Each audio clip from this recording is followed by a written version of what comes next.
Bonjour, bienvenue à votre jour 16 du calendrier de l'après.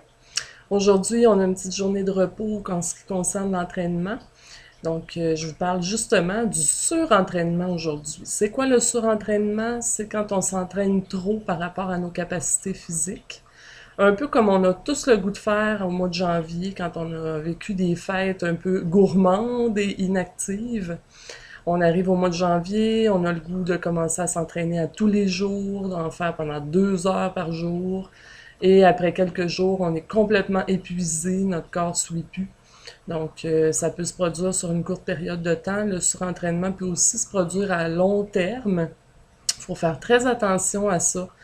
On entend souvent les entraîneurs, les kinésiologues dire respecte ton rythme, respecte ton corps, mais c'est pas une blague.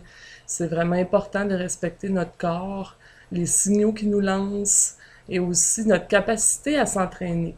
Premièrement, si on commence à s'entraîner, je vais dire comme des fous, donc si on s'entraîne à tous les jours pendant 2 heures alors qu'on n'a rien fait avant pendant peut-être un mois ou deux, ou qu'on était complètement sédentaire avant, les risques de blessures sont très importants.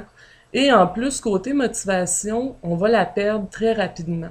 Pourquoi? Parce que ça va avoir l'air d'une montagne et on va se dire, mon Dieu, c'est donc bien difficile de s'entraîner. J'étais bien mieux quand je faisais rien. Alors que c'est faux, c'est juste qu'on en a trop fait à la fois. Donc, c'est important de respecter ça. Maintenant, pour ce qui est du surentraînement, vous pouvez le ressentir à différents niveaux.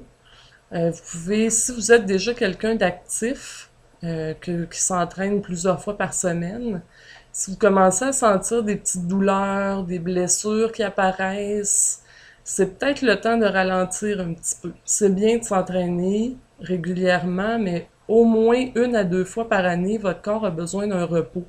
Comme vous avez besoin de prendre des vacances de votre travail. Donc, une petite semaine de congé, un petit 2 semaines, ça fait de mal à personne. Vous n'allez pas perdre tous les acquis que vous avez déjà.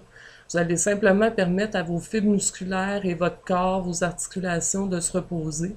Quand vous allez repartir, vous allez vous sentir beaucoup mieux, votre niveau d'énergie va être revenu à la normale. On parle d'à peu près 1 à 2 fois par année. Donc, c'est pas nécessairement à tous les mois ou une semaine d'entraînement, une semaine pas d'entraînement. Ça, c'est un peu intense. Donc, faites attention au surentraînement. Respectez votre rythme. On y va progressivement si vous commencez et que vous êtes débutant, même intermédiaire. Ben, on y va peut-être 3 fois par semaine pour commencer. Quand on se sent à l'aise, on ajoute une fois ou on allonge un petit peu nos séances. Mais ça ne sert à rien de commencer à 7 jours par semaine puis de se brûler là, finalement pour que ça soit mauvais à long terme. Je vous souhaite une bonne journée, puis on se revoit demain pour le jour 17 de nos exercices. Bonne journée!